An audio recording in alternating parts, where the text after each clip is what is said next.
Câmara aprova em segundo turno a proposta que vai garantir o pagamento do Auxílio Brasil. A Câmara dos Deputados aprovou na noite desta terça-feira, 9, a PEC dos precatórios em segundo turno. O texto segue agora para análise do Senado. A aprovação deixa o governo mais perto de viabilizar o Auxílio Brasil, programa que vai substituir o Bolsa Família. Com o novo programa, o presidente Jair Bolsonaro, sem partido, tenta imprimir uma marca própria na assistência social, apagando em ano eleitoral o nome associado às gestões petistas. O placar da votação foi de 323 a 172, um resultado mais favorável para o governo do que aquele registrado na votação em primeiro turno, quando o governo conseguiu 312 votos favoráveis, apenas 4 a mais que o mínimo necessário, 308, para aprovação. O governo, no entanto, sofreu uma derrota no processo de votação, com a retirada do texto da permissão para contornar a chamada regra de ouro, que impede o poder público de se endividar para pagar despesas correntes, como salários e aposentadorias.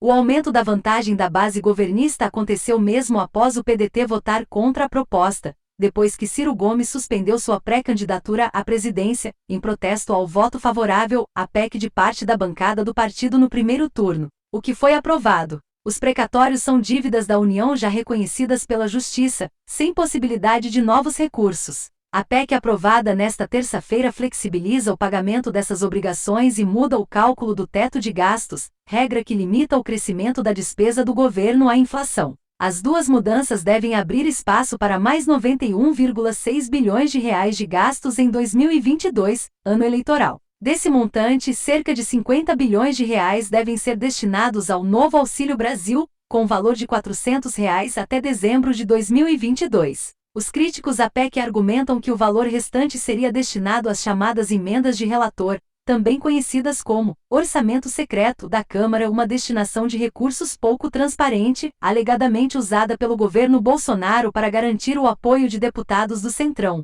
o que governo e deputados governistas negam. No entanto, também nesta terça-feira, o Supremo Tribunal Federal, STF, formou maioria para suspender as emendas de relator, tornando o futuro do orçamento secreto incerto. A decisão do STF foi comemorada por deputados da oposição durante a sessão de votação da PEC dos precatórios. É preciso dar publicidade aos repasses já efetivados e os bilhões da lógica do toma lá da cá. O Supremo ficou do lado da democracia, disse a líder do PSOL, deputada Talíria Petroni, PSOL RJ. Clima de já ganhou. A votação nesta terça-feira começou em clima de já ganhou para a base do governo. Com quórum maior do que na semana passada, o plenário da Câmara rejeitou, logo no início dos trabalhos, por 336 votos a 140, destaque ao texto proposto pelo PT. A rejeição à sugestão de mudança foi considerada como um teste para Arthur Lira e uma indicação de que a PEC seria aprovada com folga. Dos 8 destaques apreciados, 7 foram rejeitados pelo plenário, incluindo o destaque proposto pelo MDB,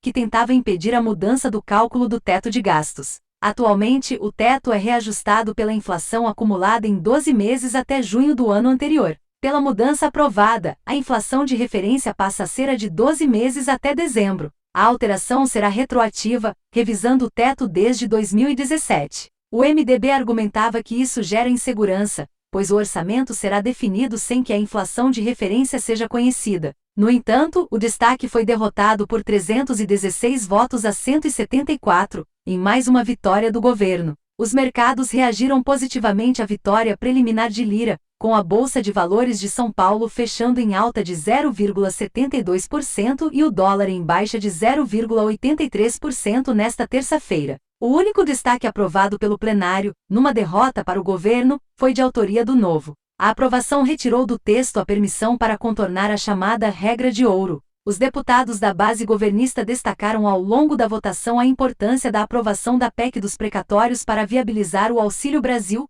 Essa PEC vai permitir a aquisição de mais vacinas, vai abrir o espaço fiscal para que nós consigamos criar o Auxílio Brasil, vai resolver uma série de problemas que dizem respeito às prefeituras do Brasil quanto às dívidas previdenciárias, argumentou o líder do PSL, deputado Vitor Hugo Gol. Já os deputados da oposição criticaram o que chamaram de calote nos precatórios e a troca do Bolsa Família pelo novo Auxílio Brasil. A população está morrendo de preocupação porque o Bolsa Família era uma garantia estruturante, e agora apareceu um projeto de só um ano. A população está preocupada com o que vai comer depois de dezembro com essa política econômica adotada pelo governo Bolsonaro, disse o deputado Enio Verri, PTPR. Pelo planejamento do governo, o novo Auxílio Brasil deve ter valor de R$ 400 só até dezembro de 2022. Depois desse período, volta para um valor mais baixo, de em média R$ 217, daí a referência do deputado da oposição a um projeto de só um ano.